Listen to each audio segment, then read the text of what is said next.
Today we're going to talk about cycling and pedaling mechanics.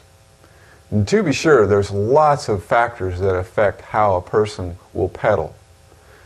Mobility, flexibility, neuromuscular facilitation, your bike fit, the geometry, the types of shoe, the type of pedal, the alignment, your seat height, your setback, your body reach. All these factors play into how a person might pedal. Plantar and dorsiflexion, flexibility in the calf.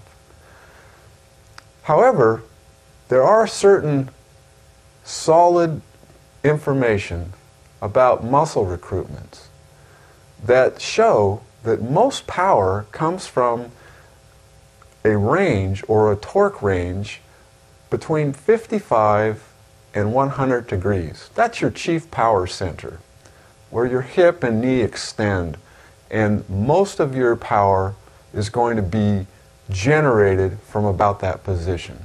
So roughly around the 3 o'clock range on the pedal.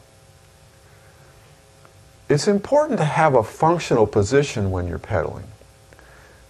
And then maybe an example would be as if you were squatting weight and you had a large amount of weight on your shoulders.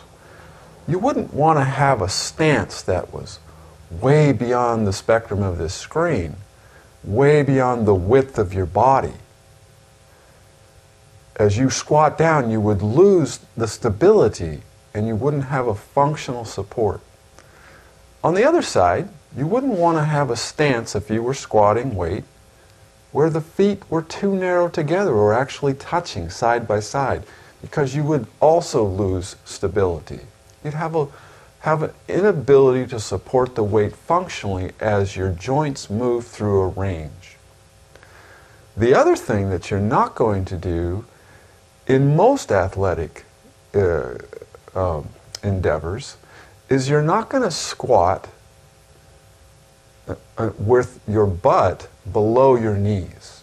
Very few athletic sports, running, cycling, most of these cyclical types of activities do not have the athlete squatting below their knees.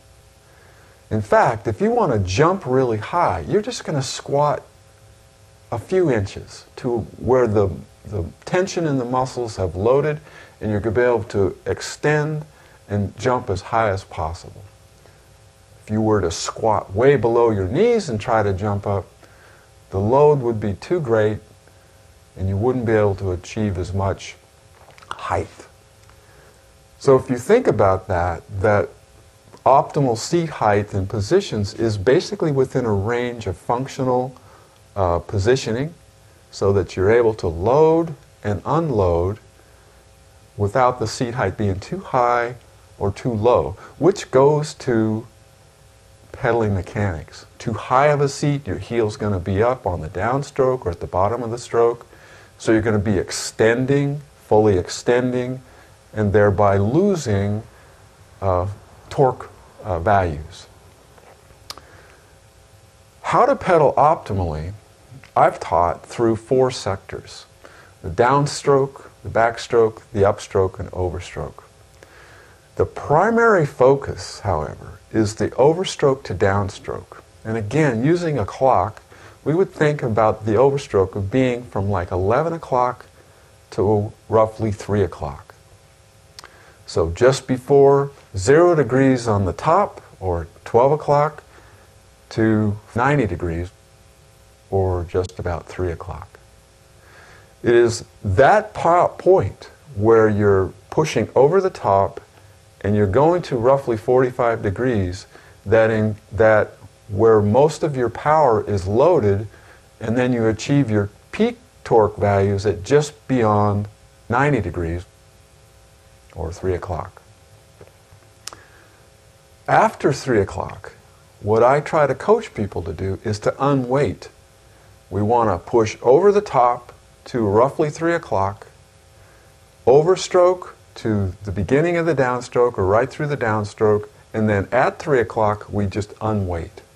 And what happens is that the other side now takes over.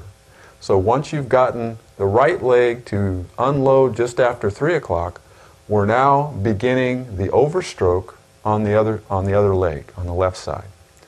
So pushing too far beyond 45 degrees becomes counterproductive because it diminishes the amount of power and torque that can be generated on the opposite side.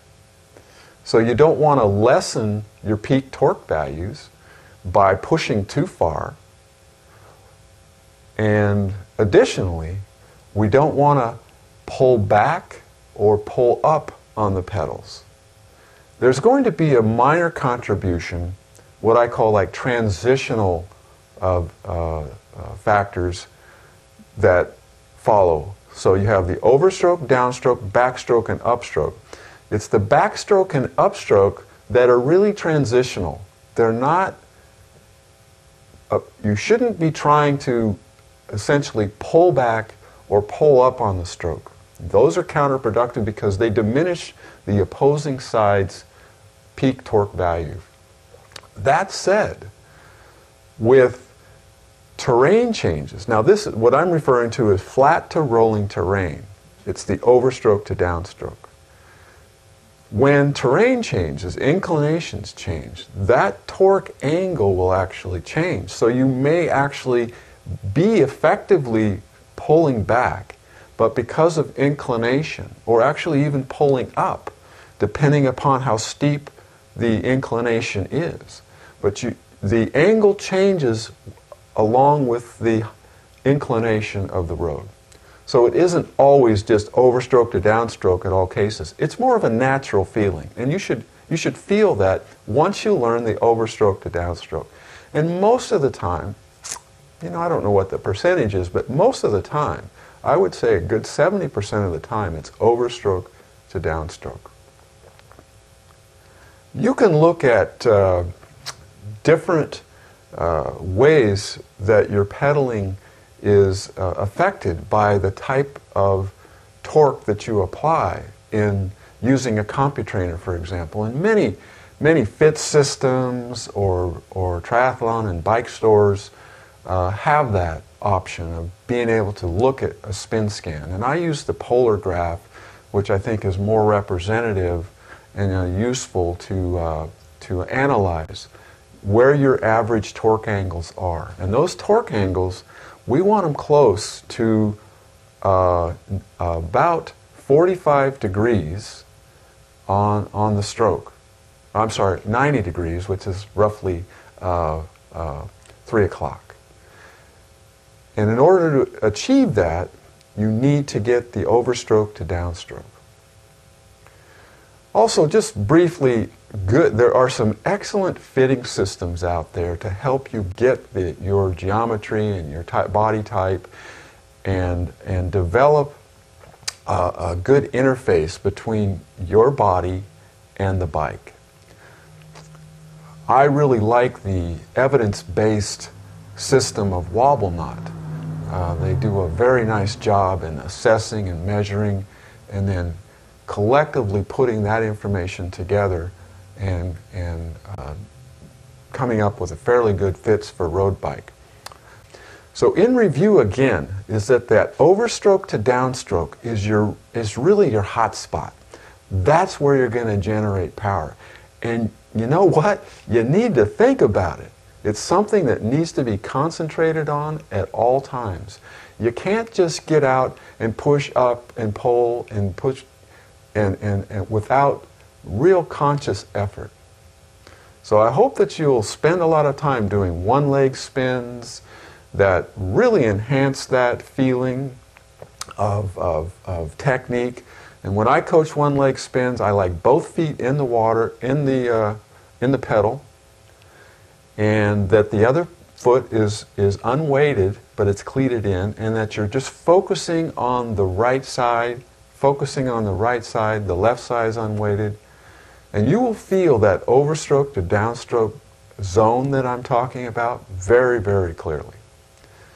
So I would do some of those every time that I'm on the bike. And in particular, when you're on the trainer or rollers, it's a great time to work on those technical aspects. And in another video, I'll do a rollers or a trainer workout for you and show you what we're talking about a little bit more.